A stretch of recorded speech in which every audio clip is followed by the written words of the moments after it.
productive. I mean, for whatever reason, they're not Yeah, yeah, workers or they don't want to work or whatever. And these countries are getting rid of non-productive people in the caravans in many cases. And they're also getting rid of their murderers and their drug dealers and the people that are yeah, really brutal people. And they're coming into our country yeah. at levels that have never been seen before. And I saw an ad just before I got on the air. I'm walking over here, and I saw an ad by Kamala saying how she is going to provide border security. Where has she been for 3.5 years? For 3.5 years, Yeah, no, no. we have 20 million people This I poured think is in. It's a terrible yeah. I thing. think this, frankly, I think this is a fundamental existential issue for the United States. And if we have another 4 more years of open borders, and it's going to be even worse with another 4 more years, it's going to be even worse than it's been for the past 3.5 years. I'm not sure we've got a country You don't have left a country at that left. point. Elon, if they get in, you will have 50 to 60 million people from all over the world, not South America only. You know, we think of South America, we think of Honduras and El Salvador, Guatemala and Mexico, you know, the four, but it's not that. It's everywhere. They're coming in from Yeah, everywhere. And I had to stay in yeah, I think Mexico. this is a super important Yeah. point. Like people, it's like basically when I went down there, I was like, well, where are people from? It's like almost no one was from Mexico. To be No, clear, Mexico it's less, just it's just less it's of just the the others. border. It's just the border with Mexico. But the people coming in, it's Earth, the rest of Earth, and America is only about 4 or 5% of the population of Earth. It would only take a few percent of the rest of Earth to overwhelm everything in the We're U.S. already So overwhelmed, Elon. We're overwhelmed. You had to see the news tonight about New York. New York, and I love that place, and what they're doing to it is horrible, what they're doing to it. And all the courts do is they yeah, try and focus on Trump. Okay, then let's focus on Trump, who did nothing wrong. I complain about a rigged election. Elon, what's happened is unbelievable. You have from Africa, from the Congo, they're coming from the Congo, and 22 people came in from the Congo recently, and they're murderers, and they're dropped. They drop them. They take them out of jails, which is very expensive, you know, to maintain the jails. Although they don't do too much maintaining, I can tell you. But they take them out of jails, prisons. They take them out and they bring them to the United States. They deposit them in the United States and say, "Don't ever come back, or you're going to be executed." And they don't want to come back, but they won't come back. sure. But they're coming from Africa. They're coming from Asia. They're coming from the Middle East. They're coming from South Well, America. just They're Earth, coming from rest of Earth, everywhere. basically. And there are a lot of Yeah, really everywhere on bad Earth. ones.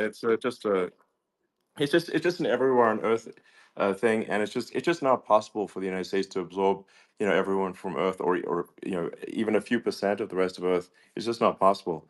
Well, So Elon, we're going to have that's just to yeah, finish this up. We're going to have the largest deportation in history of this country, and we have no choice. Otherwise, we're going to have a country. What they've done to our country. Think of it, with in Venezuela and in some of these other countries, crime is down 50, 60, 70, 80%. And you would be the same. You would have. yeah, I'll yeah. tell you what, Venezuela has not gotten rid of all of them. They've gotten rid of about 70% of their really bad people. Their jails are about 50% uh, put into the United States. Same with other countries. Some Sure. are at 30%, some are at 50%. They're all different. But the bottom line is they're all going to be at 100%. Why wouldn't you put 100% of? Yeah, And they're doing it right now while this third-rate phony candidate. Don't forget, I beat Biden. He failed in the debate miserably, and some people said, "Oh, gee, it's too bad. It's too bad he did so badly," or "I did well in the debate." The first night they said, "Wow." One of the people at CNN said that was the greatest debate performance I've ever witnessed. And then 2 days later, they didn't talk about that. They just said he was bad. But that's okay. That's the way I get treated, and I don't mind that at all. What I can tell you is this: we cannot have a Democrat. We cannot have her. She's incompetent. She's as bad as Biden in a it's different. Look, yeah. she hasn't done an I mean, interview since this yeah, whole scam started. well, And say what you want. This yeah, was a coup.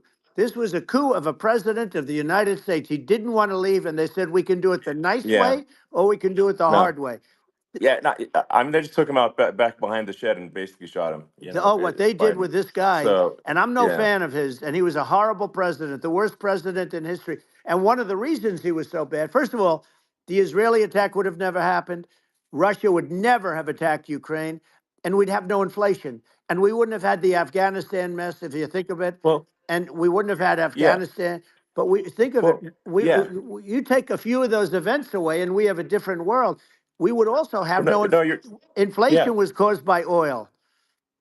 Yeah, no. I think you're making an excellent point here, which is that when other countries can, that are, are thinking about invading or doing bad things, when they're thinking about that, they're thinking about, okay, what's the American president going to do, and do they fear the American president, or is it someone they do not respect or and do not fear? And I think they would they rightfully be.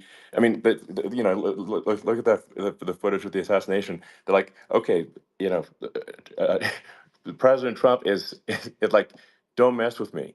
I mean, that's like, but whereas I think people are not going to be, and they obviously have not been at all intimidated by Biden, and they certainly will not be intimidated by Kamala. And you have to really think of that in the context of global security. Um, that's that's that if the American president is someone that, like, evil dictators are scared of, that makes a huge difference to the security of the world. So I had a good relationship with Putin, despite the Russia hoax that lasted for over 2 years. Just a hoax created by Hillary Clinton and Adam Shifty Schiff, some just bad people, just sick people, frankly. I mean, Schiff is a sick person. He's going to end up probably being a senator. It's hard to believe. The whole thing is hard to believe. But, they put our country in danger with that stuff, too. They actually, when they make up stories, and you have to fight your way out of it for a long time. But I know Putin very well. I got along with him very well. He respected me, and it's just one of those things. And we would talk a lot about Ukraine. It was the apple of his eye. But I said, don't ever do it. Don't ever do it. I shut down Nord Stream 2. That was the big oil pipeline, the biggest, I think, the biggest pipeline in the world going all over Europe. I shut it down.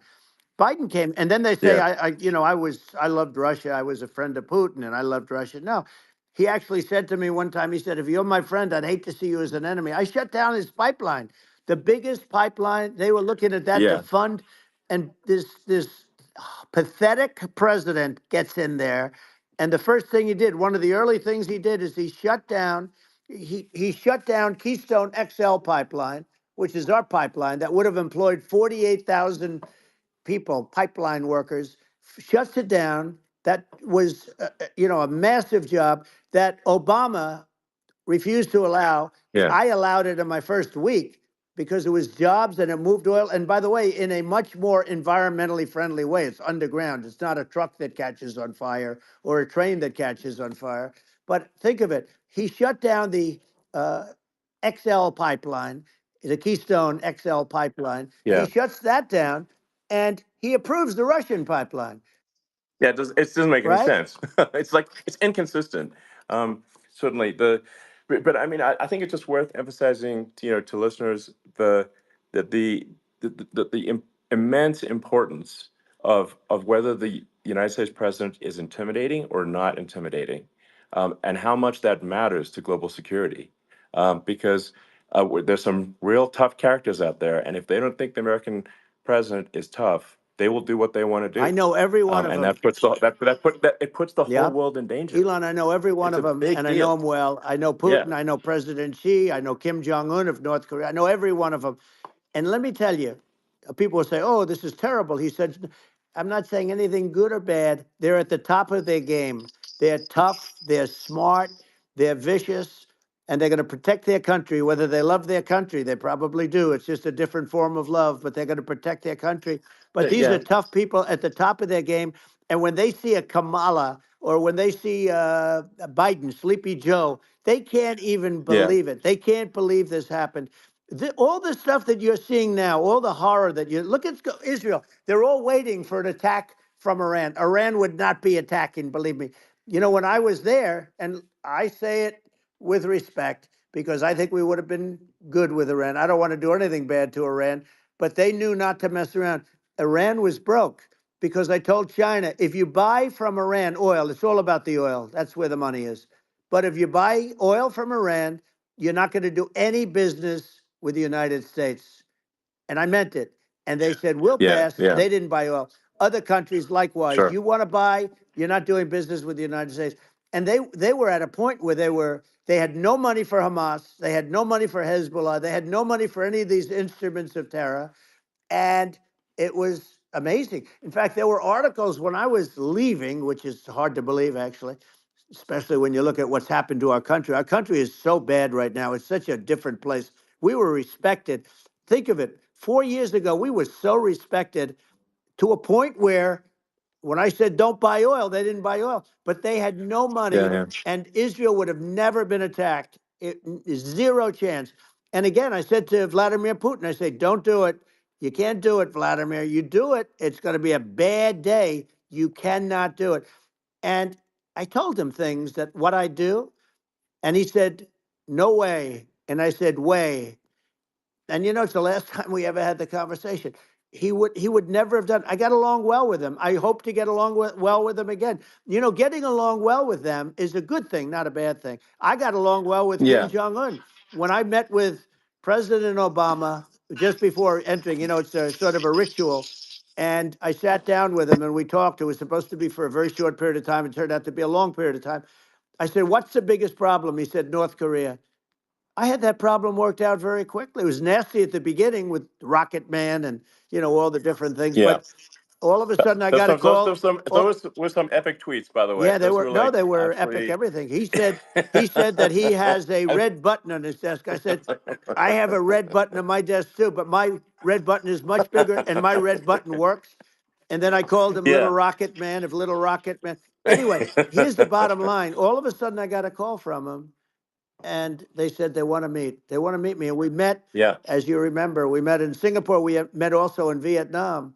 And I got along with them great. We were Yeah. in no danger. But Yeah. President Obama, It's President because they Obama thought they we were going to respond. end up in a Yeah. war, a nuclear war with him. And let me tell you, he's Yeah. got a It's not lot of true. nuclear Yeah, stuff too. He's exactly. got plenty of nuclear. It's He can do plenty of damage. it's So, yes. I mean, it's because I mean, people like Kim Jong Un. They respond to yeah. strength, not weakness. Well, And he and I got it. if you He and I project had a good strength, they relationship. you're good. Remember, I Yeah. remember I met him and we walked onto his land. Nobody ever walked onto his land before. I walked onto. I wouldn't say. Yeah. Let's That bring was up cool. Secret Service again. I wouldn't say they were thrilled when I did that. I walked onto his land, and it was an amazing period. But we were not in danger with him because of me.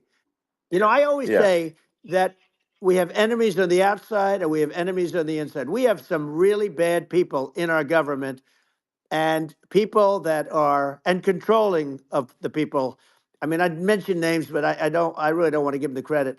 But we have some really bad, and I say they're more dangerous than Russia and China.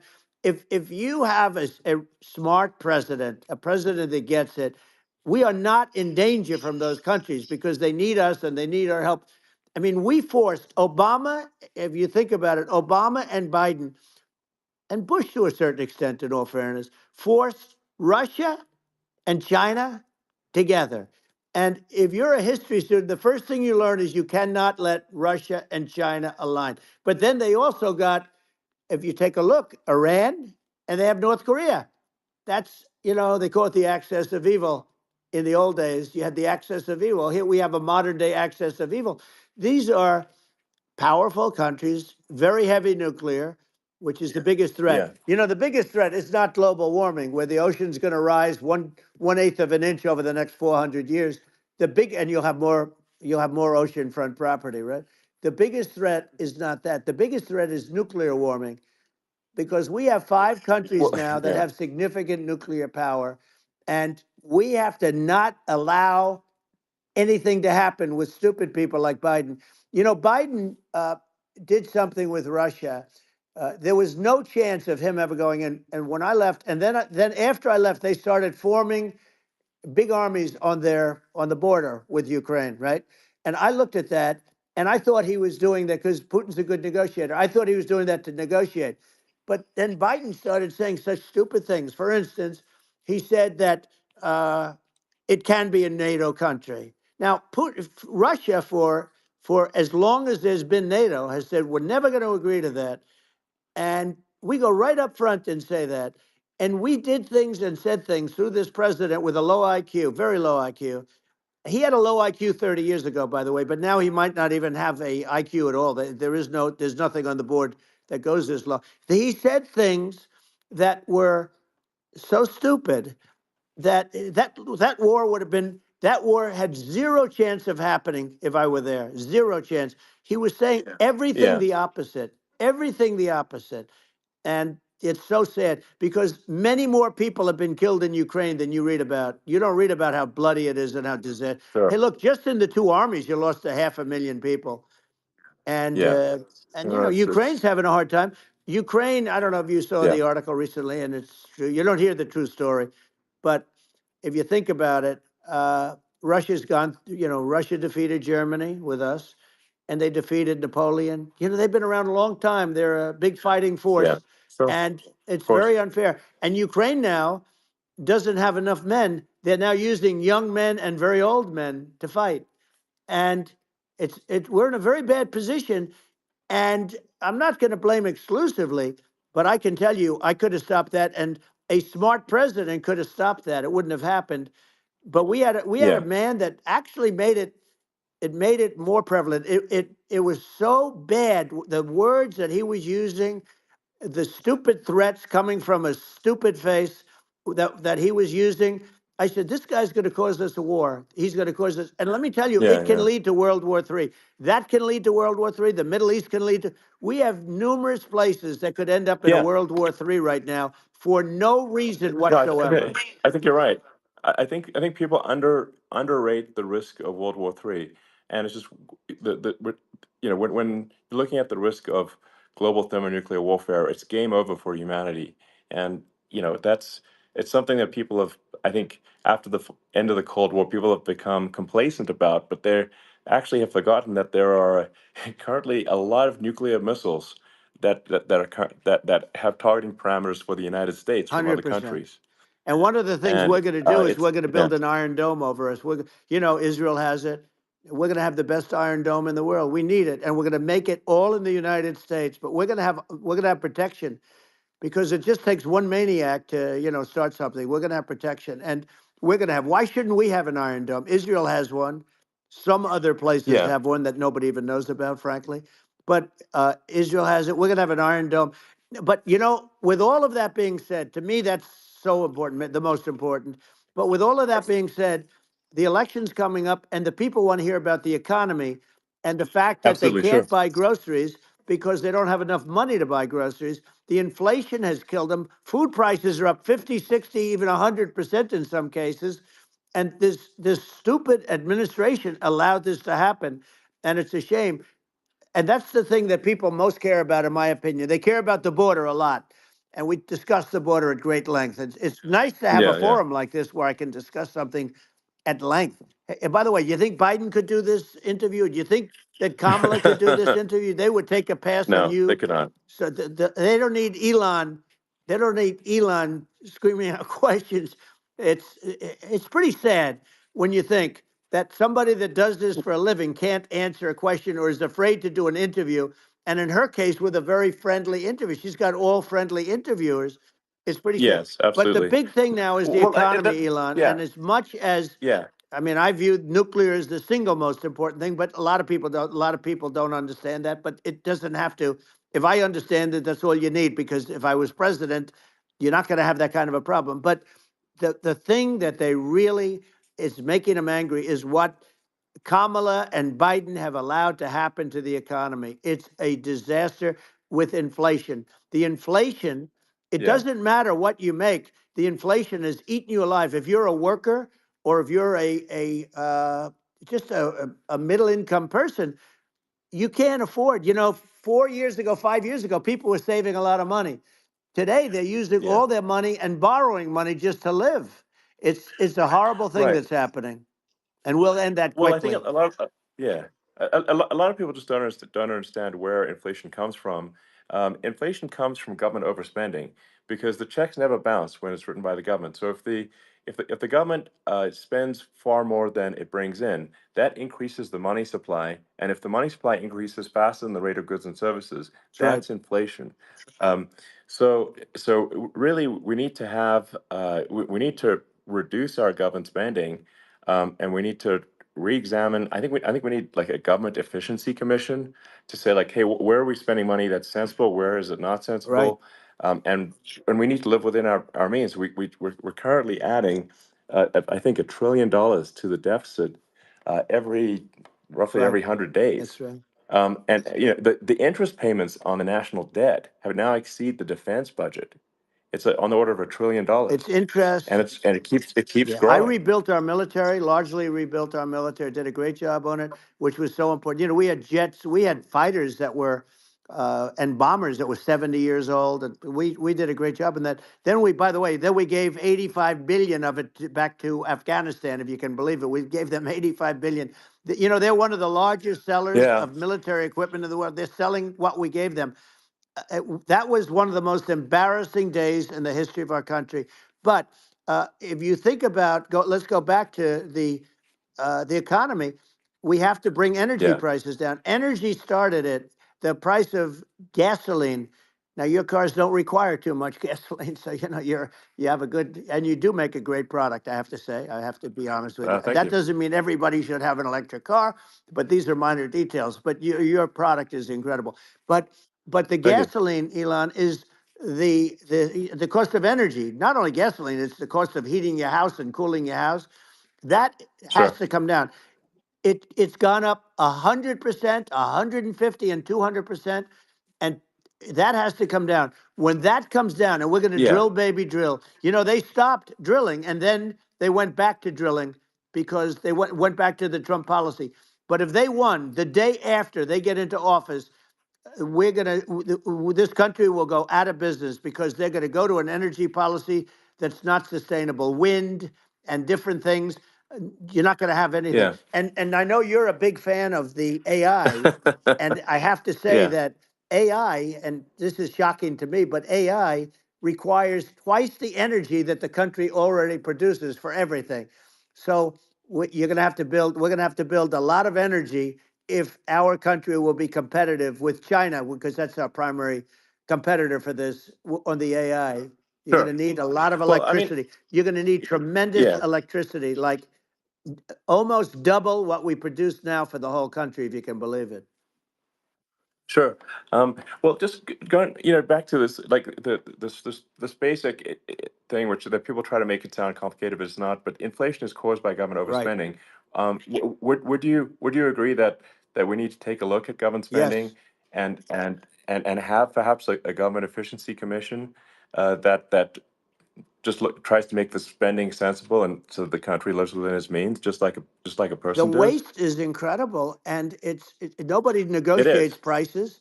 You used to have a lot of people making jets, and you end up with two companies, and they'll probably try and merge at some point. I mean, I went through it like Air Force, just a thing like Air Force One. One of the first documents they asked me to sign, a general walks in, sir, would you please sign this document? And what is it? Air Force One. That's with Boeing, which is basically two planes, two 747s, and the price was Yeah. $5.7 billion for two planes. Now they're Wow. highly sophisticated. That's They're insane. even nicer than your plane, okay? But much more sophisticated. They're very. I won't say what's on it, but they got a lot of stuff on it. Anyway, but it's Sure. 5.7. I That's a crazy It's a number. crazy number, but I said I'm not going to pay 5.7. I'm not going to do it. I said, who made the deal? Obama and his people. I said, well, then I know the deal's no good. I'm not going to do it. And over a course of about 4 weeks, by my saying I'm not going to do it, I got the price reduced by $1.6 billion for the exact same plane, other than we had a nicer paint job, if you want to know the truth. But for the exact same plane, I saved one. And I said to Boeing, man, you guys must make a lot of money if you can reduce the price by that. But now what I do hear is that they're going back to the Biden administration and wanting big cost overruns, because they see these dopey suckers in there, and they'll end up getting some of the money back. But I shaved it by $1.6 billion for the exact same plane, and you can now take that and multiply that out times thousands of other Exactly. items, and Multiply it by yeah, a the zillion, numbers are and yeah, yeah. astronomical. I agree with you. Well, I mean, if so, I think it would be great to just have a government efficiency commission that takes a look at these things and just ensures that the taxpayer money, the taxpayers' hard-earned money, is spent in a good way.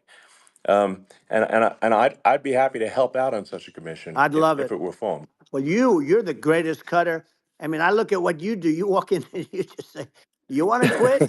They go on Yeah. strike. I won't mention the name of the company, but they go on strike, and you say, "That's okay. You're all gone. You're all gone." So every one of you is gone, and you are the greatest. You would be very good. Oh, you would love it. But if you look at Argentina. Well, I'd be happy to Yeah, by help the way, out. congratulations. I Yeah. just looked at the number of people that are listening to you and I chat. We'll call it a chat. But Yeah. congratulations. This is very good. I mean, it's great. And you're an interesting character. The new head of a place called Argentina, and he's a big, Malay's awesome. he's great. And Yeah. he's a big MAGA fan, that he ran on MAGA. And he took it to an extreme too. He ran on MAGA, and I hear he's doing really a terrific job. It's called Make Argentina Great Again. It worked out perfectly. He came in, he bought a lot of hats, he brought over, but he's doing a big job. He really cut. And I'm hearing Yeah. they're starting to do pretty well. Inflation's getting down. They had like Yes, exactly. 2,000%. And they had inflation like not normal inflation. They had the real deal. But we're going to Yeah. have that pretty soon. We have, I think we Yeah. have the worst inflation we've had in 100 years. They say it's 48 years. I don't believe it. I think we have the worst. They Yeah. don't include a lot of the items that should be included, you know. Yeah. Well, it's just from government overspending and not spending taxpayer money Yeah, effectively, and having just like so many departments, you can't even name them all. And what Malay is doing is he's cutting government spending. He's simplifying things. He's having putting in regulations that make sense, and we're Argentina overnight is experiencing a giant improvement that's in right. prosperity. But it's also a lesson for the United States, which is that um, Argentina used to be one of the most prosperous countries in the world. Um, That's right. in the like in the 30s, 40s, and because of bad government policy, it ruined the country. And if you take Venezuela, for example, Venezuela should be incredibly prosperous. They have phenomenal reserves of everything, oil, everything, and it should be prosperous. But if the government's wrong, it impoverishes the people. And so I think we should not be complacent in the United States and thinking that and taking our prosperity for granted, because if with bad government policy, we can run the country into the ground, and that's just something people should bear in mind. Don't take prosperity for granted. Well, think of education. So we're ranked at the bottom of every list of the top 40. We're ranked number 40, number 38. Uh, Norway, Switzerland, Sweden, different countries are ranked good. Actually, China's pretty close to the top. They're a top 6 or 7, but we're ranked at the bottom, almost at the bottom, 38, 39, 40. In other words, horrible. And yet we spend more per pupil than any other country in the world. So we spend more. And what I'm going to do, one of the first acts, and this is where I need an Elon Musk. I need somebody that has a lot of strength and courage and smarts. I want to close up Department of Education, move education back to the states, Yeah, where states like Iowa, where states like Idaho, not every state will do great because states that basically aren't doing good now. You look at Gavin Newsom, the governor of California. He he's terrible. He does a terrible job. So he's not going to do great with education. But of the yeah, 50, I would bet that 35 would do great, and 15 of yeah, them, or 20 of them will be as good as Norway. Norway is considered great. Uh, you can name them. I mean, just they're so good. Some of yeah. these countries are so good. But if you go into some of these really well-run states, we have states that don't know what debt is. We have states that have low taxes, no debt, everybody working. They're really well run, Sure. and maybe they have certain advantages in terms of location, in terms of the land or the sun, and the water and the whole thing. There are a lot of advantages that some people have. But if you moved education back to the 50, you'll have some that won't do well, but they'll actually be forced to do better because it'll be a pretty bad situation. Yeah. But if you think Well, about it, yeah, you'll have some yeah, of yeah, these states. I'll bet you'd have 30, 35 states It'll be much better. And you know what it'll cost? Less than Yeah. half what it is in Washington. And Yeah. these people don't care Well, about the yeah. students in these, faraway states. And it'd Well, be unbelievable. yeah. I think you're making a good point in that if the states have to if if each state has to compete against other states, then people will That's naturally right. move to states where it's better. Well, like Um, California, as we said, it's a badly run state. I could go through. I got so many friends that are in those states, even if they're Democrats. I hate to mention certain states, but Illinois is badly run with Pritzker. He's a real loser. But yeah, but some of these places are just badly run. But it's almost going to force them to run better, and they won't do a good at initially. But you're not going to do worse than you're doing right now. And I would say that yeah, the cost, you would cut your cost by 50 or 60%. And you'd have a little yeah, yeah, monitor. You want to make sure they're teaching English as an example. Give us a yeah. little English, right? Sure, yeah. Right? No, but I mean, to what some of these governors are doing so badly. I mean, they got so many people moving out of their state. They should get U-Haul Salesman of the Year award because they're driving so much U-Haul It's sales. actually Because just amazing. people moving out, Isn't it amazing to you as a businessman that they can even survive? Like Illinois, so many people are leaving, and you wonder, how do they survive? I mean, how do they survive? Uh, I saw where you left California and you moved to Texas. Texas does a great job. But, I Yeah, mean, I just wonder, how do these states survive when big businesses, a big oil company just left California, as you know, and they moved to Texas. How do these big states survive when they lose so many businesses and their taxes are already really high? The taxes are among the highest yeah. taxes. You almost wonder, how do they continue on? And in many cases, the governors don't do a good job in their crime-ridden places. You wonder, how do they continue to just go on? It's Well, not a good I think there's. situation. I mean, I think the only thing that's going to force some of these states to change is if they risk bankruptcy and they're not getting bailed out by the federal Right, government. right. Well, you're That's gonna that's you're the gonna only thing have that's going to that. get them to change. You remember the Yeah, area in California where they had that, where I guess somebody had sticky fingers and they stole a lot of money, and they went into a form of chapter, and it was very yeah, nasty for yeah. a period of time. But now it's probably the most popular place in all of California. So at some point, something like that may have to happen.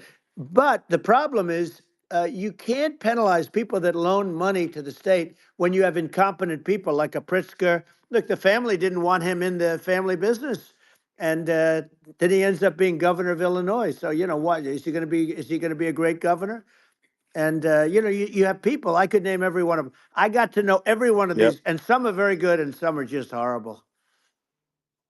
Well, I think that the larger point here, too, as you're saying, like a lot of people are concerned about the economy, a lot of people are concerned about inflation, and inflation is effectively a tax on people that save money, Yeah, and for people that are working day to day, it's just a form of taxation.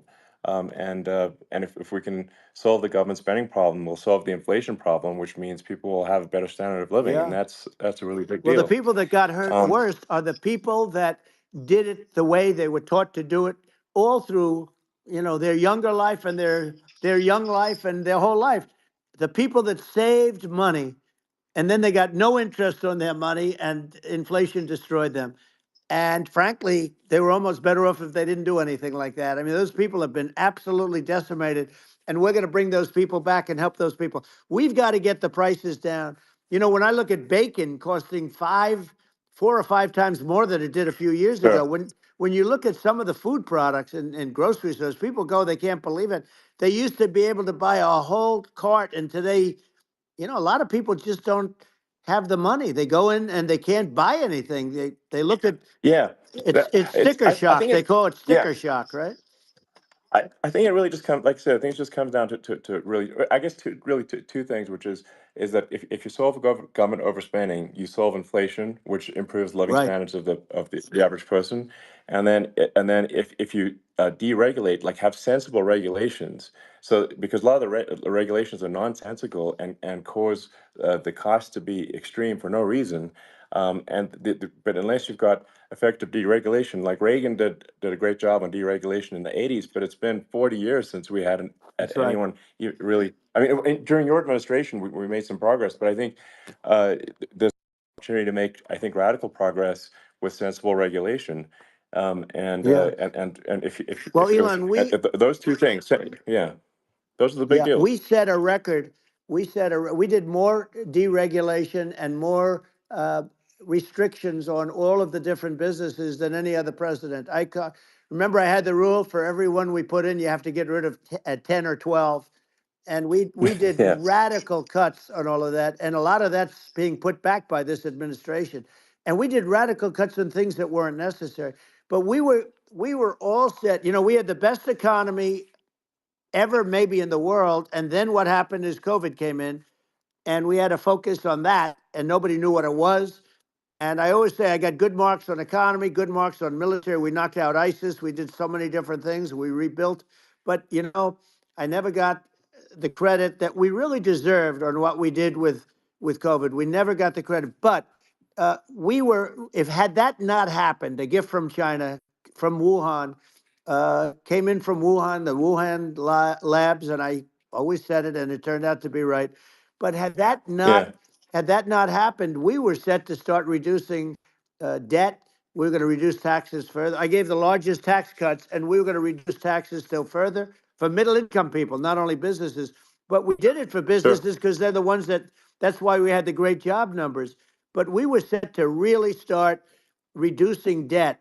And, you know, we're sitting on the biggest pile of liquid gold anywhere in the world, bigger than Saudi Arabia, bigger than Russia. And we were going to drill and we were going to make so much money. We were going to supply Europe with oil. I had stopped the Russian pipeline and we were going to supply them with oil and gas. We were going to make a fortune. And then the COVID came in, and we really had to divert. Then what happened is when they came in, you know, we kept a lot of businesses alive. If I didn't do what we did, we would have had a 1929 type depression. But the problem is when Biden came in, he got trillions of dollars and just started spending it stupidly. You didn't need it anymore. You know, we got over that bad period where everybody was dying and feeling, you know, it was just not a good period. Interestingly, you know, during his administration, many more people died during his administration of COVID than during my administration, and we really got the brunt of it. But people don't realize more people died during his administration than ours. But it diverted us from doing what I wanted to do. But we had the greatest for, you know, almost 3 years. We had the Yeah. great, and you know that probably better than anybody. So many of your friends said to me, the best years we've ever had in business were during the Trump years, and also said that African American, Hispanic American were so incredible. They were having the best Asian American women, men, young people without a diploma, young people that graduated from the best colleges, from MIT, from the Wharton School, from all of the great colleges, Harvard. They were doing better, and people without a diploma were doing better, and everybody was happy. And then COVID came, and Sure. we had the problem is they spent trillions and trillions of dollars. They wasted. They shouldn't have taken any money, and we wouldn't be having inflation right now, which is killing our country. Yeah. Yeah. Yeah, absolutely. And I mean, I should probably say something about, like, maybe my views on, climate change Yeah, and oil and gas, because I think I'm probably different from what most people would assume, because my views are actually pretty, I think, moderate in this regard, which is that I don't think we should vilify the oil and gas industry and the people that have worked very hard in those industries to provide the necessary energy to support the economy. And if we were to stop using oil and gas right now, we would all be starving, and the economy would collapse. So I don't think it's right to sort of vilify the oil and gas industry, the world has a certain demand for oil and gas, and it's probably better if the United States provides that than some other sure. countries, and it would help with prosperity in the U.S. And at the same time, obviously, my view is like, we do over time want to move to a sustainable energy economy, because eventually you do run out of. I mean, you run out of oil and gas. It's not there for. It's not infinite. Um, there is some risk. I think it's not the risk is not as high as a lot of people say it is with respect to global warming. But I think if you just keep increasing the parts per million in the atmosphere long enough, eventually it actually simply gets uncomfortable to breathe. People don't realize this. If you go past 1,000 parts per million of CO2, you start getting headaches and nausea. And so we're now in the sort of 400 range. We're adding, I think, about roughly 2 parts per million per year. So I mean, it still gives us. So what it means is like we still have quite a bit of time, but so there's not like we don't need to rush, and we don't need to like stop farmers from farming, or you know uh, prevent people from having steaks or Right. basic stuff like Right. that. Like you can leave the farmers alone, I agree. in How my opinion. crazy is that where I mean, you have farmers that are not allowed to farm anymore and have to get rid of their cattle, and the whole world is yeah, a that's little silly. crazy, but it's largely taken its lead from us.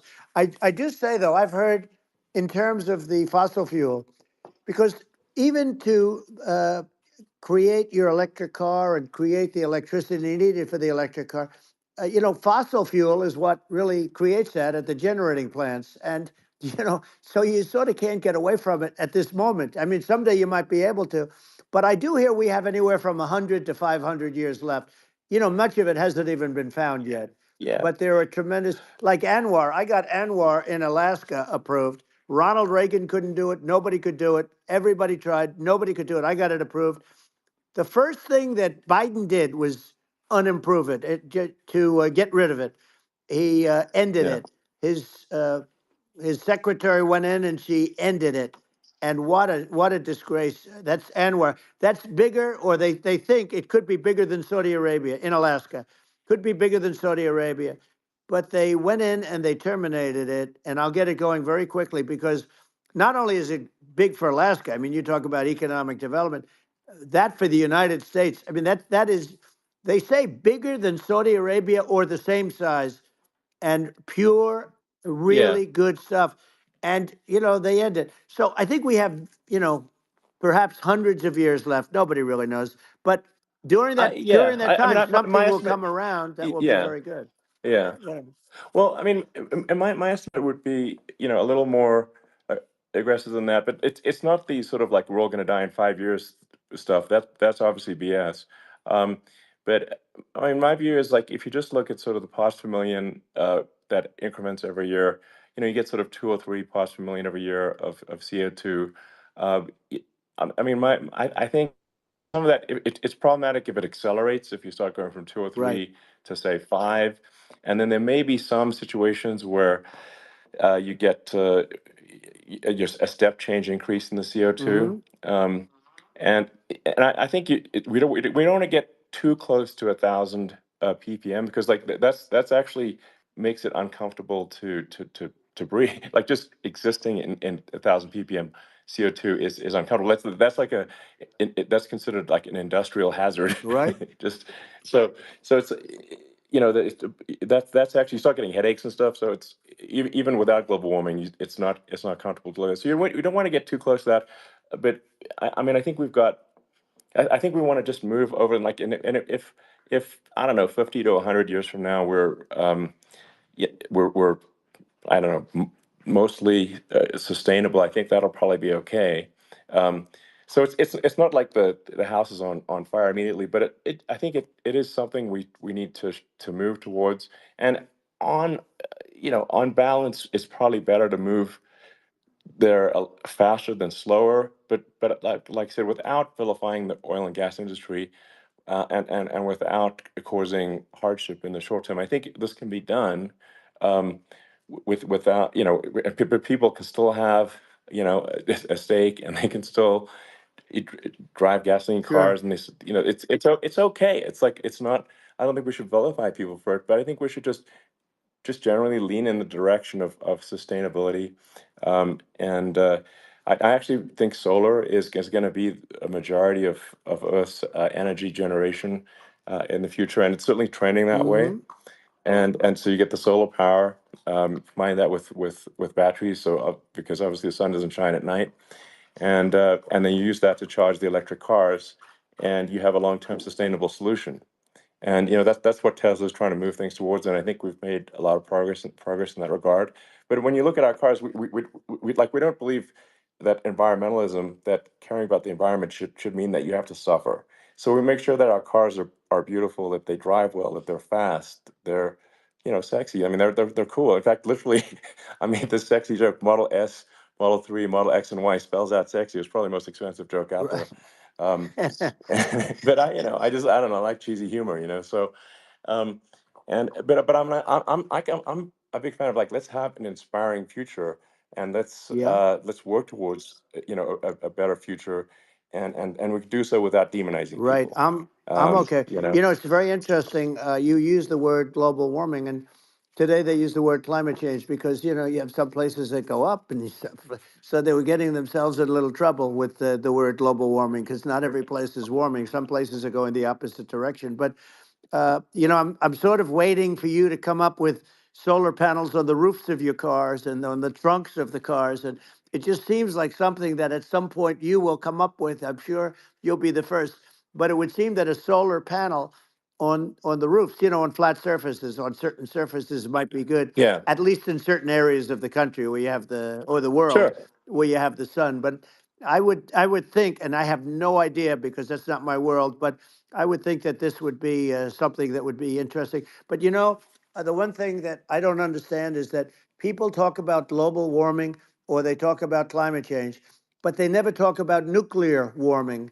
And to me, Sure. that's an immediate problem because you have, as I said, 5 countries where you have major nuclear, and probably some others are getting there, and that's very dangerous. That's where you need a strong American president because you don't want to have this proliferation. But you have 5 countries and getting more. China is much less than us right now, but they're going to catch us sooner than people think. They're way lower. Russia and us are number one, and I mean, we're sort of tied.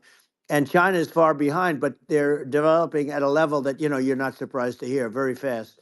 They'll end up catching up, maybe even Yeah, surpassing. But to me, the biggest yeah, problem is not climate change. It's not, and everything's a problem, but it's degrees. To me, the big problem is the nuclear power. The power of nuclear is so great. And when I talk yeah. about Nuclear power is underrated. It's I'll awesome. prevent World War Yeah. III, Oh, I will. But the okay. truth is that you have to because this is no longer army tanks going back and forth and shooting at each other. This is Yeah. a level of destruction and power that nobody's ever seen before. Yeah, and actually, there's the bad side of nuclear, which is a nuclear war, very bad side. But there's also, I think, nuclear electricity generation is Absolutely, you're underrated, right. and it's actually, people have this fear of nuclear electricity generation, but it's actually one of the safest forms of electricity generation. It's just a huge misunderstanding. Um, and if you look at the injuries and deaths, caused by, say, I mean, I'm not going to try to pick on coal mining, but just any kind of mining Right. operation, and there's a certain number of injuries and deaths per year. And you compare that to nuclear. Nuclear is actually way better. So it's underrated as an electricity source, and I think it's something that's worth reconsidering. But there's so much regulation that people can't get it done.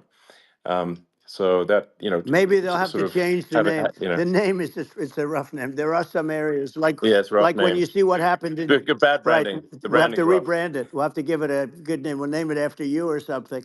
You know, No, no, it has thanks. it has a branding problem. When you see what happened It does have a branding problem. when you see what happened in Japan, where they say you won't be able to go on the land for about 3,000 years. Did you ever see that?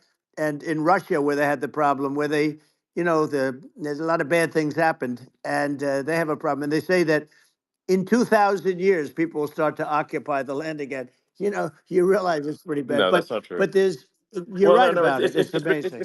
it's actually not that bad. So like after Fukushima happened in Japan, like people were asking me in California, are we worried about like a nuclear cloud coming from Japan? I'm like, no, that's crazy. It's actually, it's not even dangerous in Fukushima. I actually flew there and ate locally grown vegetables on TV to prove it. Um, and and I donated a solar water treatment, yeah, a solar powered system for a water treatment plant. And Yeah, but you haven't because the been danger feeling is so just well lately, and I'm worried about it. no, but I mean, I'm it's just only kidding. it's fine, you know. It's like you know, Hiroshima and Nagasaki were bombed, but now they're like full cities again. So Right. it's Well, that's really great. not That's great. something that, you know, That's um, great. so it's not as scary as people think, basically. But Yeah. um, let's see. I mean, are there some other topics we should touch on? Oh, you know, like lawfare. I think, you know, Well, we need to be eh, concerned about. what they've done to Um, this country. obviously, Yeah. yeah. Well, we just won the big I mean, case in Florida.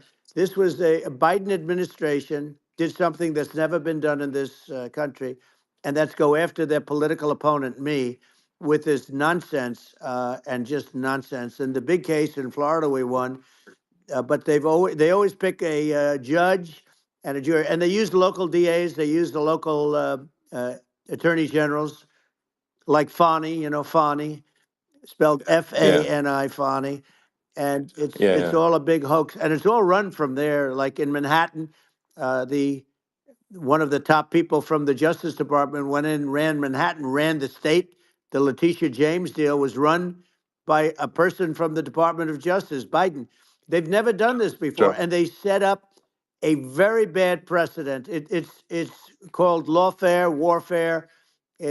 yeah, It's a terrible thing, and never happened in our country. It does happen in banana republics and third world countries, but it's never yeah, happened. And the incredible thing is it actually drove my numbers up because people see, you know, fortunately I have a platform like you, or, you know, in all fairness, like a conversation like this where I can talk about it and people understand. I mean, you fight for election integrity and you end up getting indicted because you're fighting for election integrity.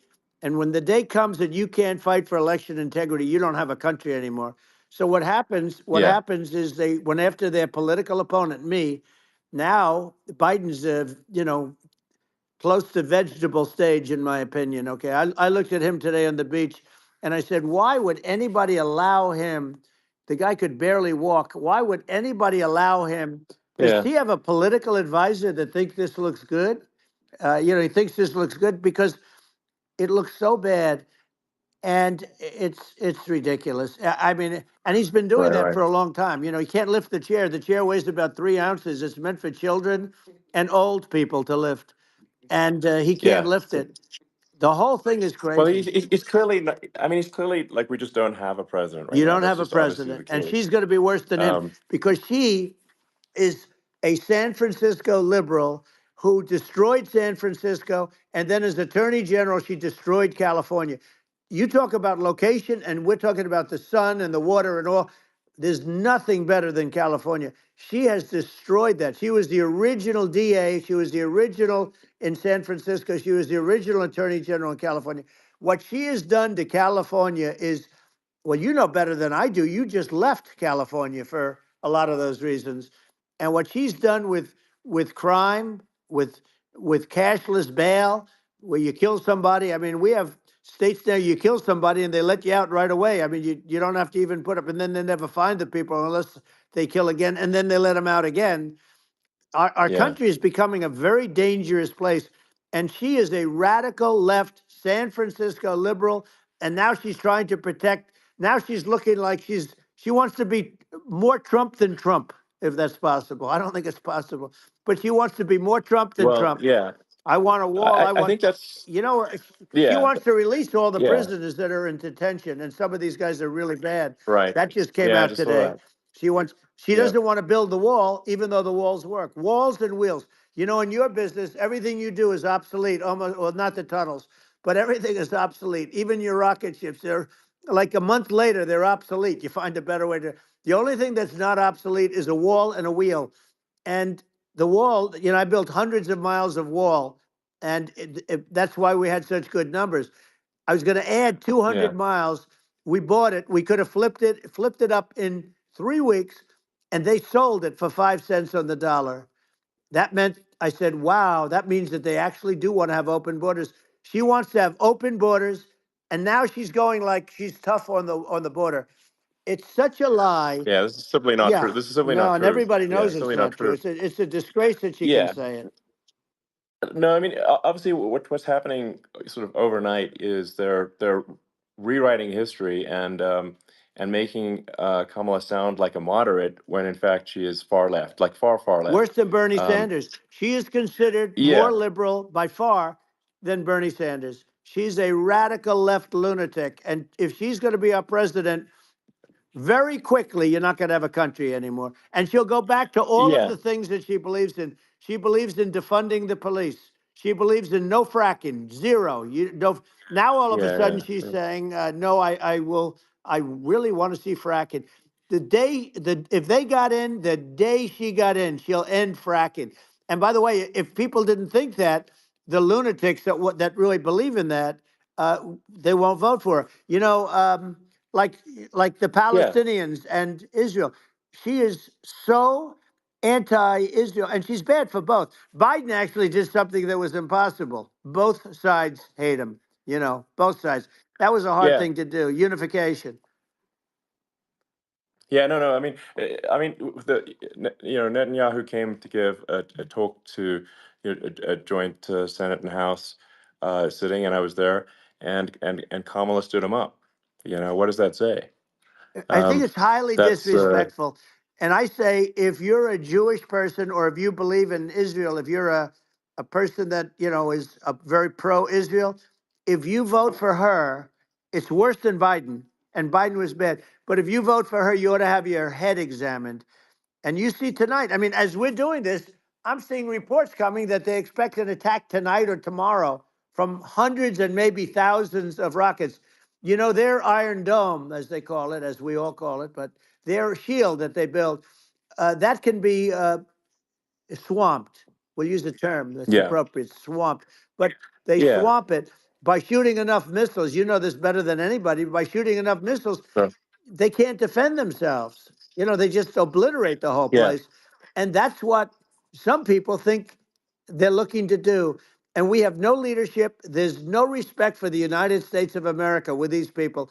And I'm telling you, yeah, she'll be worse than him because she's a believer yeah. No, in I being think you're right. radical left, and he wasn't.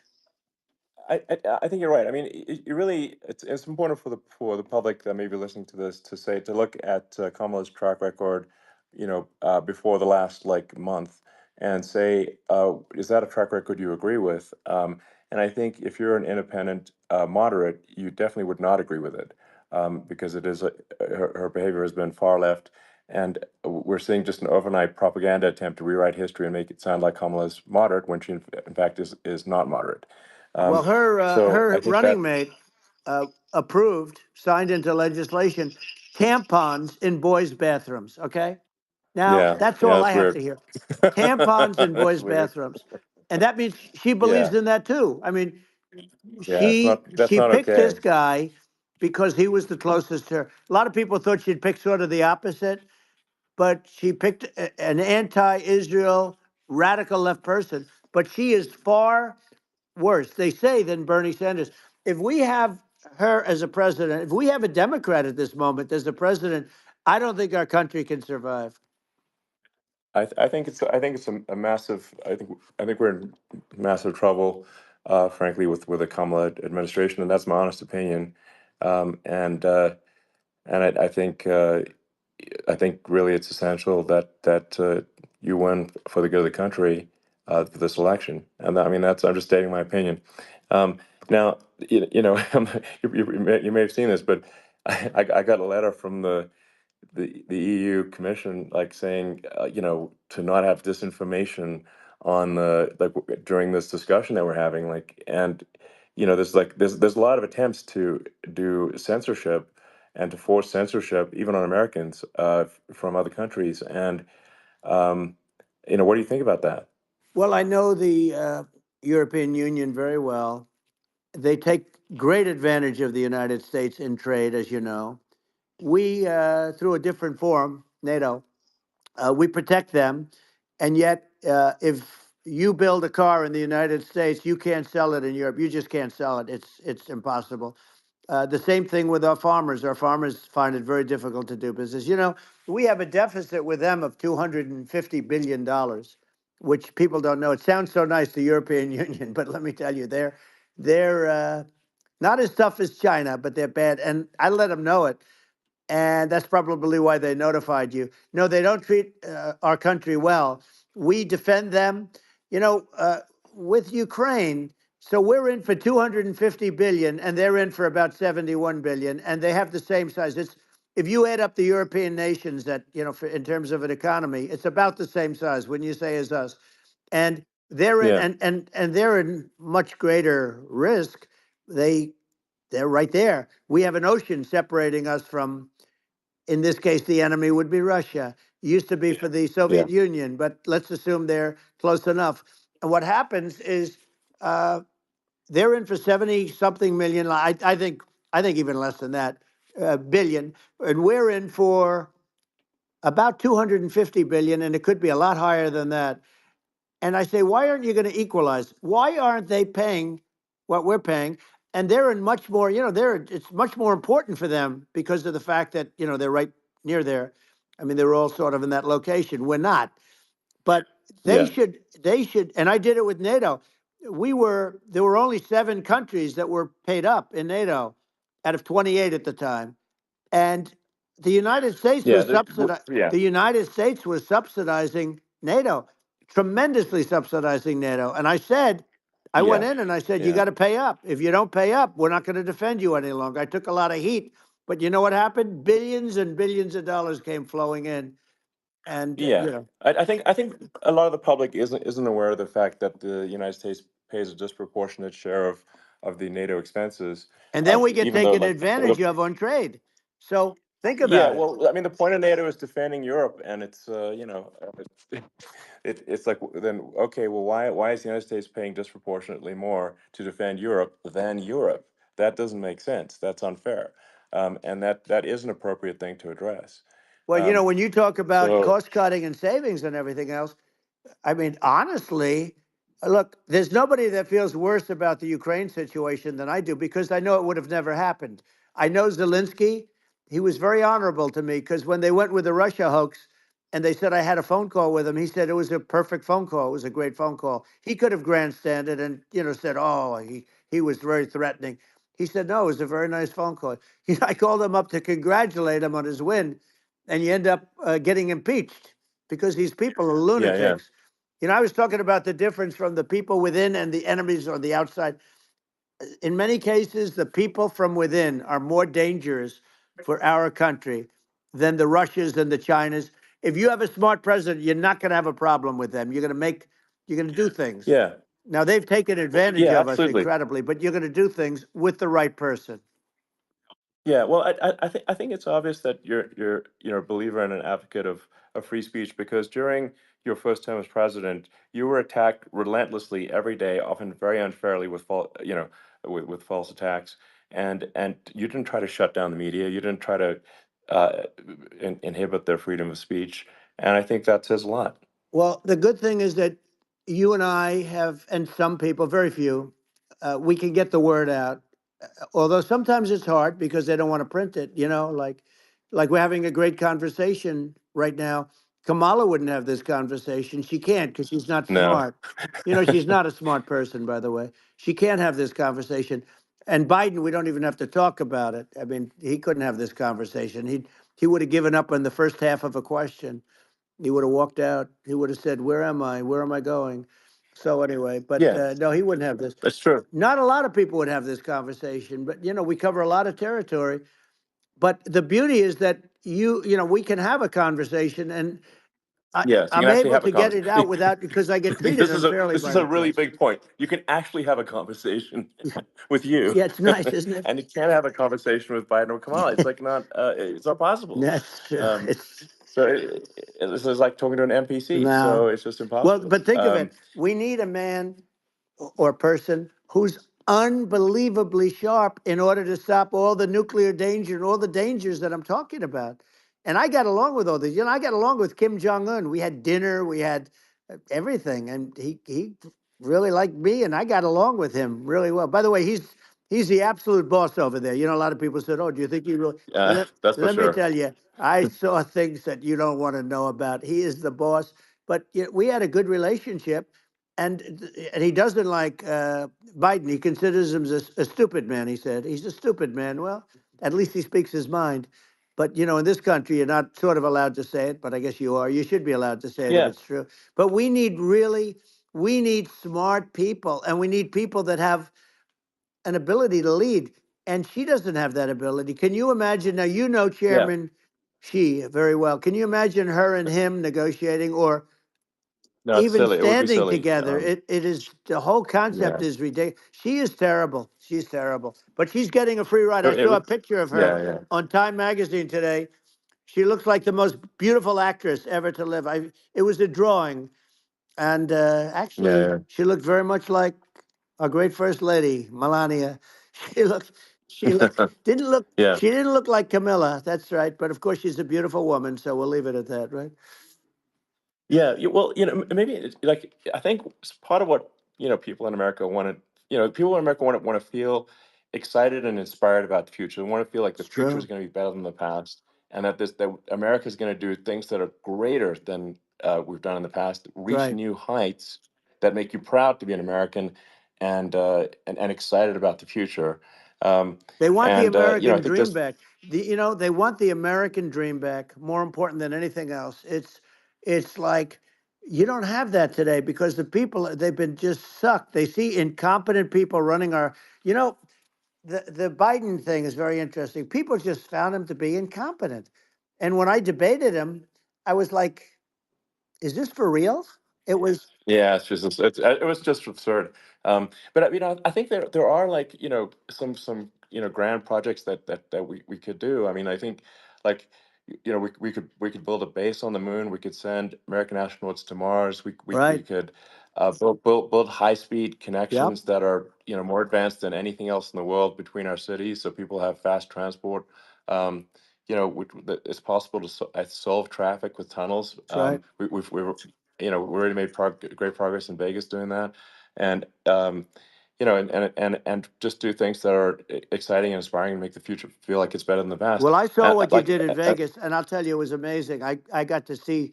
I took a big glimpse at it, and it's incredible. It's incredible, and you could do that all over. You could do that all over. It's deep. yeah, You and don't even need much structure. Assuming you're in the right areas. no, it's straightforward. It's amazing. So like I think we could do some things that like China's got incredible high speed rail between its cities, but I think it's actually possible with tunnels if with deregulation with an ability to actually where it's like legal to actually do the tunnels. Then you could have high speed tunnels that are actually better than anything else in the world for high speed transport between Right. cities, and that would be something that Americans can say, "Wow, okay, we've got something that's cooler than anyone else in the Yeah. world." That's the kind of thing that makes you proud to be an And American. much safer than surface trains, where there is a danger there. With people, with crazy Yeah, people, it's much safer, much better.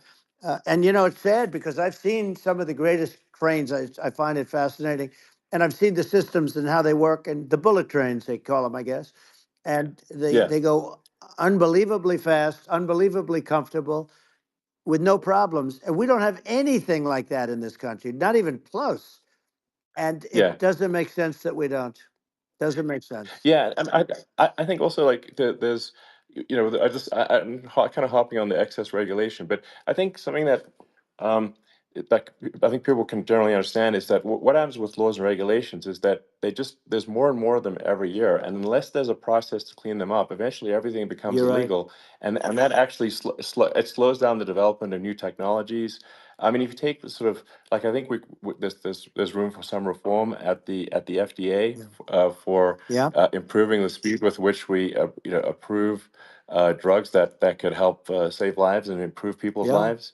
I worked very hard And on that. We got that down yeah, to the lowest number ever, and we got therapeutics approved in the FDA that people can't even believe the speed. But I took them on. I don't think they like me too much, but I got things approved in the FDA at numbers that they wouldn't believe. And it's a very bureaucratic group. Actually, it's a fine group of people in many cases. I got to know a lot of them, but I was pushing them really hard for Regeneron, for so many different things that were really pretty amazing. But the FDA takes too long. It's 12 years to get a product approved. I got it down to 4, and I Yeah. got some things done very quickly, but it's really something that is going to have to be worked on because it takes too long.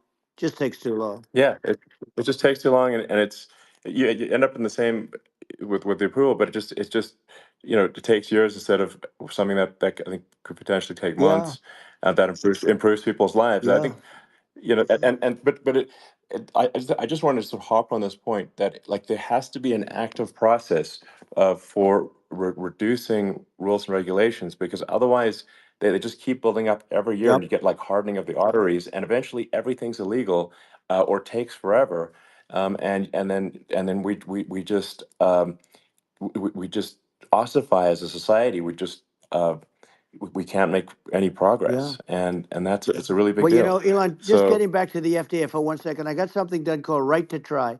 This is where you can go in and if you're terminally ill, you can use a space age, medicine or whatever it may be. We have the best doctors, the best labs in the world. We really do.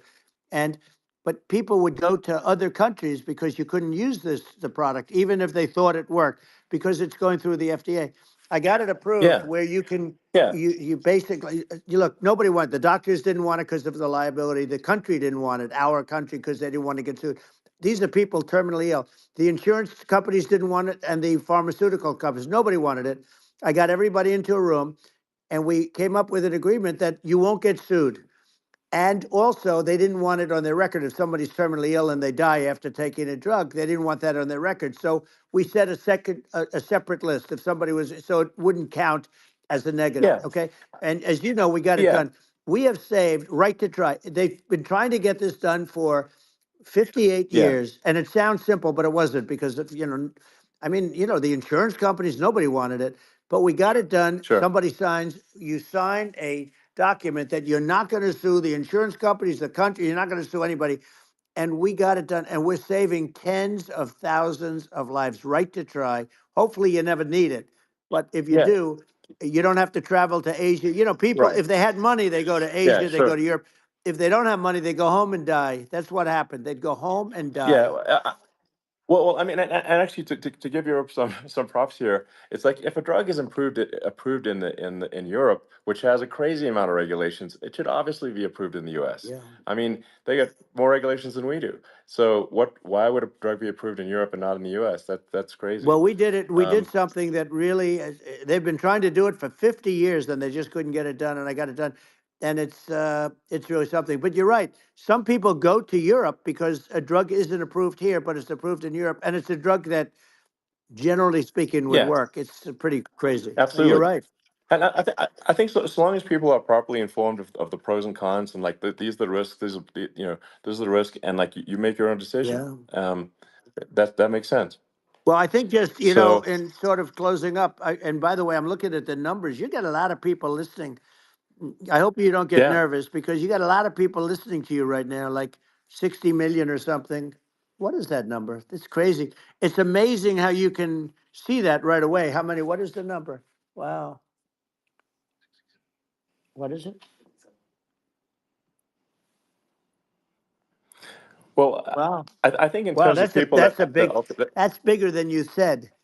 You said 25 and you're much more than double that number, 25 million. I think you're going to be 60 or 70. And I guess over a period of time. Hey, I congratulate you. Do I get paid for this or not? well, I think actually in terms of the number of people that will hear this conversation over the next few days to Right. weeks, it's going to be hundreds of That's what they millions. say. Yeah, that's good. Well, look, it's an Yeah. honor. Yeah, I just asked this, are you better off now or were you better off when I was president? Nobody's better off now. People, we put out polls on that and nobody's better off now. Inflation has killed it.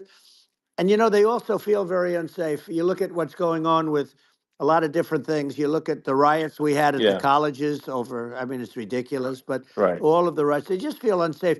And now they really feel unsafe because you have a new form of crime. It's called migrant crime. I call it Biden Well, migrant yeah. crime. Maybe I'll call it Well, Kamala migrant crime. But I mean, with all these things, I always try to get to the ground truth by just asking people. And my mom lives in New York, and I was like, Mom, do you know, have you any of your friends, been attacked or assaulted? And she said, yeah, three of her friends in three separate Crazy. incidents were assaulted just in recent months, just walking around the streets of New York. And I said, well, did what happened to the people that assaulted them? Oh, nothing. They got away. Like, and they just They know that always get away. nothing's going. And they don't even and they don't even bother reporting it because there's not. They know that there's not. They're not going to. People are not going to get prosecuted. They just let violent criminals out in New York The only one with that gets zero bail. prosecuted is Donald Trump. They don't get, they prosecute Trump. Yeah, I mean it's just obviously messed up Oh, it's terrible. if violent criminals are being getting off scot Yep, free, and meanwhile the New York spending massive resources prosecuting you, and it's like what's this and I think the sort of sensible public looks at this and says, what the heck's going on here? This is obviously abuse of the legal system. Um, the legal system is supposed to be protecting the that's right. public from violent criminals, and it should be obviously allowing the public to make their own decision about who should be president, as opposed to, some, legal case. Once they start this precedent, because this can go on with the next one. I mean, this is a very bad precedent what they're doing in terms of, going after their political opponent. And that's all it is. It's going after their political opponent. Yeah, And then you get a judge who's, a strong Democrat, and I'm being nice when I say that, in many cases crooked as hell. But you get a judge and you go into an area where a Republican gets 3 or 4% of the vote, and you'll have a jury pool yeah, with people that hate Republicans or hate. It could sure, also be the other way of though, course. because it could start the other way in areas where they hate Exactly. Democrats, and you get into a Yep. Pandora's box. It's a very dangerous thing for this country, and a very dangerous thing even for the state. New York City is Yep. losing. New York Absolutely. City and state lose a lot of business over what they did to me, because these people say we don't want that to happen to us. That's no justice system. You have an unfair system of Yes. justice, and it's costing New York State a tremendous amount of money. People are leaving and companies are leaving, and they won't come back. So all of that stuff is important, but the economy now is the big thing, and we can turn that economy up so fast, and people are going to be back again. We're going to get rid of Yeah, I think there's inflation. I think there's a lot of Right. opportunity. Absolutely. Absolutely. So And I just I want to think I I want to think congratulate you. You've done an amazing job. You have definitely got a fertile mind. We can talk. You and I can talk about rockets it's and, kind of you to say thank you. well, tunnels. We can talk about tunnels and rockets and electric cars. So many things. And now you're into the AI, and that's going to be another beauty, I'll say. So Yeah. it's an amazing thing you've done, Elon. It's an amazing thing, and I Well, congratulate you. I mean, thank you. And well, I mean, I just to say here, here's to an exciting, inspiring future that people can look forward to and be optimistic and excited about what happens next. And that's the kind of future that I think you will bring as president, and that's why I endorse you. Well, I appreciate that. That endorsement meant a lot to me. Not all endorsements mean that much, to be honest. Your endorsement meant a lot. And, we have a phrase, make America great again. It's pretty simple, but it really says that we want to make America great again. And we can do it. We can do it now. But if we were going to suffer another 4 years like we've suffered for the last 4 years, I'm not sure the country can ever come back. That's how bad it is. It's so bad. We have to I do a think lot I of think that's a things. very real Yeah, risk. it's a big That's a risk. very real risk. Yeah. And it's I'd just like to note to people listening, like I've not been very political before, and if you look at my record, I've actually been I'm not like sometimes they try to paint me as like a far right guy, which is absurd because I'm like making electric vehicles and solar and batteries, helping with the environment, and and I actually I supported Obama. I stood in line for 6 hours to shake Obama's hand when he was running for president, and so it's not like I'm like some sort of dyed-in-the-wool long-term Republican. I'd call myself, uh, historically a moderate Democrat, but now I feel like we're really at a critical juncture for the country, and uh, I think a lot of people thought the Biden administration would be a moderate administration, but it's not, and obviously we're just going to see an even further left uh, administration with Kamala. That's my honest opinion. I mean, her dad is literally. I mean, she was brought up as an actual. Her dad is a Marxist economist. That's, you can Google it. I mean, it's not a. We're not making this up. That's how she was brought up. So, uh, and we want to have a future that is prosperous, and I think we're just at this critical juncture, and I think this is a case of the America is kind of at a fork in the road, It's true. and I think it will take if the path to, like, you are the path to prosperity, and I think Kamala is the opposite. Then that's my honest opinion. I'm gonna get attacked like crazy, and I've also experienced quite a bit of lawfare myself. And but I'm just trying to tell people my honest opinion, and I haven't been really active in politics before, and I'm just trying to point out that my track record historically has been moderate, if not moderate, slightly left, and so this is to people out there who are in the moderate camp to say I think you should support um, Donald Trump for president. And I think it's actually a very important junction in the road, and we're in deep trouble if they don't, if it goes the other way. Well, I want to thank you. And, I actually always did think of you as somewhat left. I must say that. So it's it's Yeah. even more of an Well, honor to have yeah. your endorsement. I know how strong you feel about it. But, when you think of her, San Francisco 15 years ago, I had a great friend, Bob Tish. He said it's the greatest city in America, and now it's not, it's almost not livable there. And California likewise. And she was involved in the destruction of San Francisco and the destruction of California, and she will be involved in the destruction of our country if people are so unwise as to elect her. And I hope that doesn't happen, and I hope the elections are going to be run honestly, and we're going to turn this country around. We're going to do things that, and we can do it fairly quickly. And we have to get rid of the criminals that have been, given to us by other countries as they laugh. They laugh at Yeah. us. They think we're stupid to accept these people. These are radical, stone cold killers in many cases, and terrorists. And they're in our country by the hundreds of thousands, Yeah. and we have to take Yeah. them out. Yeah, I mean, if I could summarize it, perhaps, I think these are issues that I think most people in America would agree with, which is that we want safe and clean cities, we want secure borders, we want sensible government spending, we want to restore both the perception and reality of respect in the judicial system, just, stop the lawfare.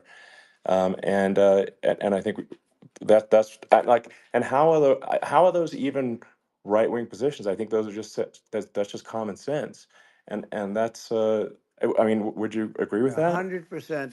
I don't understand, the whole, they call it progressive. They don't like the word liberal anymore, but call it liberal or progressive. I don't understand how somebody could say that it's okay for them to empty prisons into our country.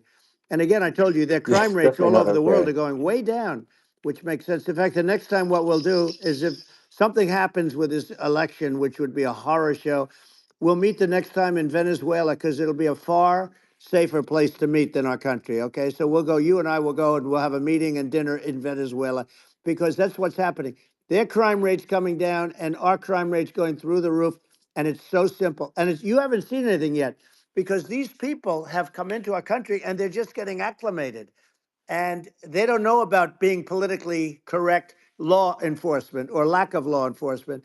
And our police, I have to just end with this. We have great police, we have great law enforcement, but they're not allowed to do their job. They have to be able to do their Yeah. job without being destroyed. Well, absolutely, and it's obviously demoralizing if you're a police officer risking your life to arrest violent criminals who could kill you and do kill you sometimes, and then you arrest the violent criminal, and then the DA doesn't prosecute, and they just let the guy out. Right. Well, then, like, why should a police officer risk their life uh, to arrest a violent felon Well, even if worse, if Elon, nothing's going to happen? even worse, they prosecute the police officer.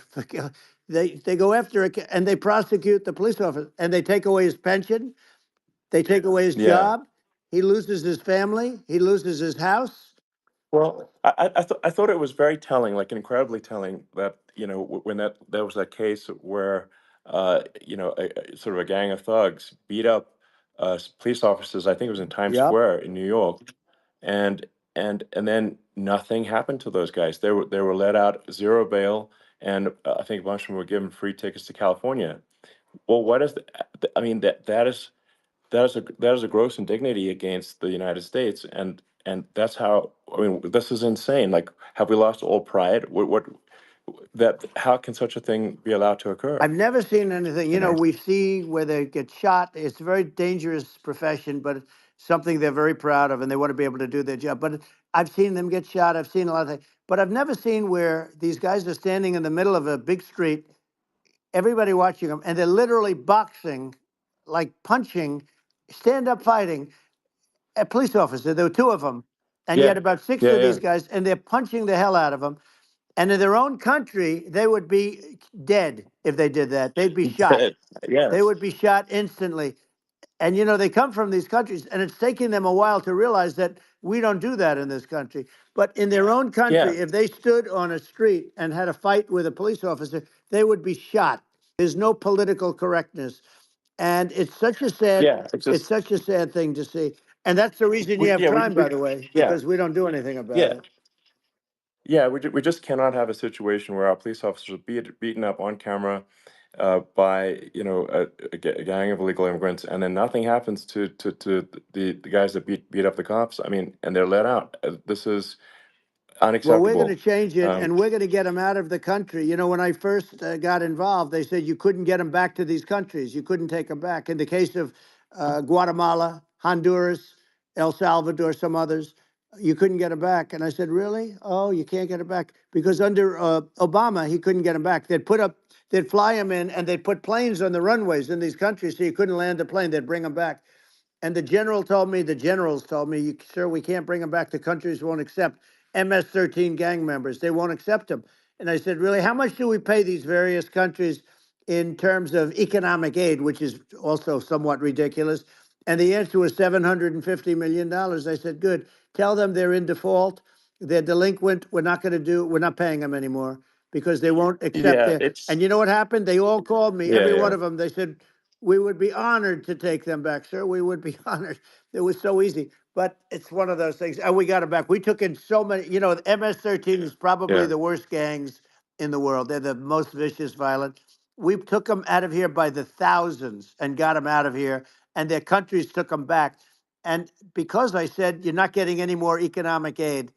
And once I said that, they were nice. They wouldn't take them back for Yeah, Obama. They yeah. wouldn't take them back for anybody.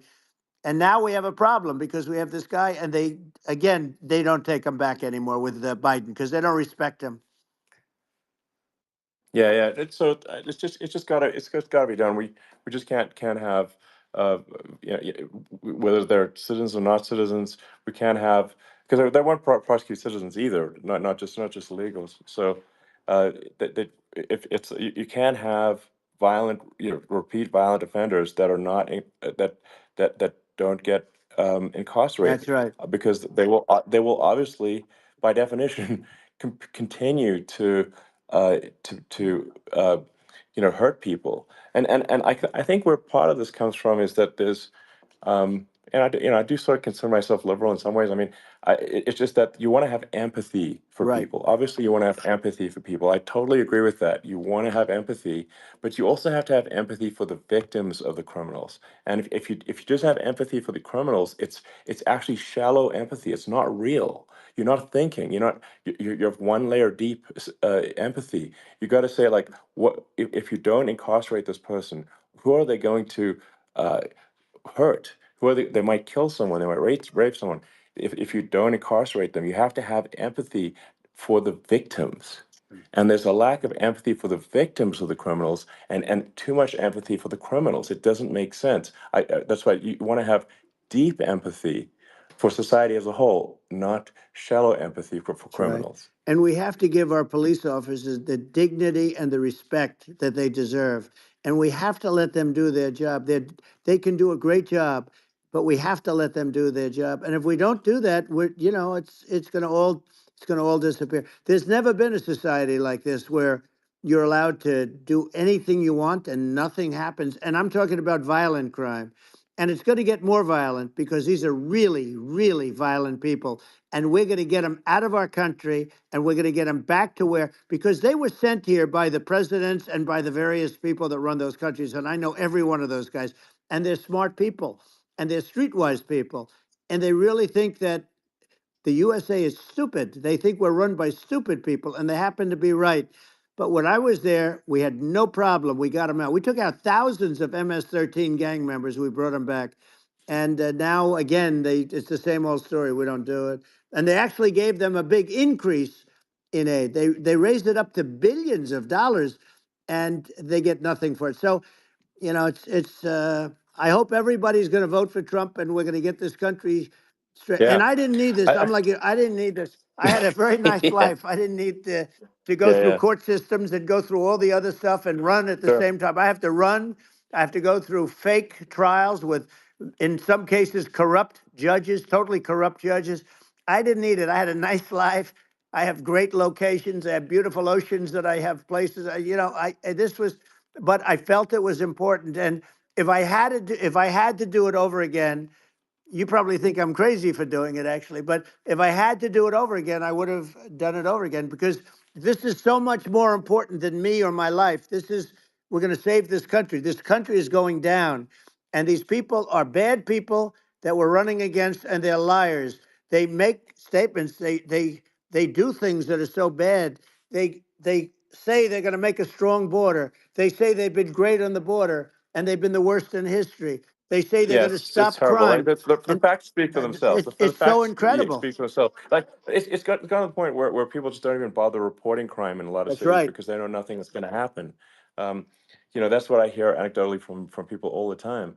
Um, so it's just my values. I'm just saying to people out there, like the things I think are important for the future is like we've got to have safe cities, we've got to have secure borders, we've got to have sensible spending, and we've got to have deregulation, and Right. so we can have a prosperous future. And then we want to have some exciting, sort of moonshot projects that people can get fired up about. And that's the future I'm looking for. And I'm pro environment, but I'm not against.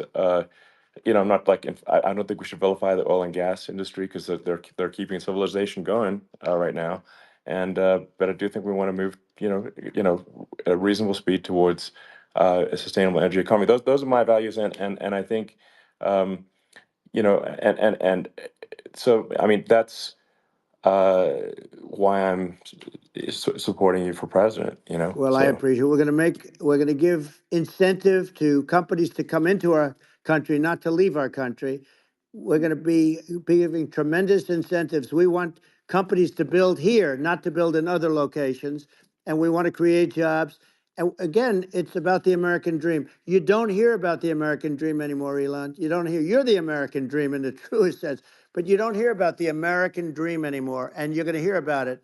People, they need that incentive to go out yeah, and do it, and they're going to love their lives. I mean, they're going to look forward to getting up in the morning and going to a job that they love, not a job that they can't stand, or not any job at all, where they have no money, where they yeah, literally have no money, and then they end up with violence and lots of other problems. No, we're yeah. going to do some great things, and I learned a lot in the first. We had a great economy and all of that. We rebuilt the military, we did so much, but I also learned, the best people. I learned the good people, the smart people, the dumb people, the people that can do things. The people, you learn. When I first came in, I tell people I was in Washington D.C. only 17 times, according to the fake news media. I was in 17 times. I never stayed over. And you don't know people. You rely on other people to give you names, and then you realize the people you relied on weren't so good. Now, we had great people, but we also had some where I wouldn't have, used them had I known. Now I Yeah. know everybody. And I think we're going to really turn things around fast. We have no choice. Otherwise, we're not going to have a country. And I really appreciate this. Has been, to me, it's been a lot of fun being with you. You're an amazing guy. You've done an incredible job and a great inspiration to people, a great inspiration. And I hope you keep going and just continue to do well. And we're going to have a big election coming up. And I think November 5th will be the most important day in the history of our country. I think that election will be the most important election. And I think it'll end up being maybe the most important day in the history of our country, because if Yeah. we don't win, I just feel so sorry for everybody. No, I think we're at a fork in the road of destiny of civilization, and I think we need to take the right path, and I think you're the right path. So I think Well, that's what it comes down to. thank you very much, Elon. It's a great honor, and we'll do it again sometime. And it's been really fun, and I hope you got a lot of viewers. I hear you got a lot, but I hope you Sure. got a Yeah. lot. I know you got a lot of them. So I appreciate it. I'll see you soon. All right. Sounds good. Thank you. Thank you, Elon. Thank you very much. Bye.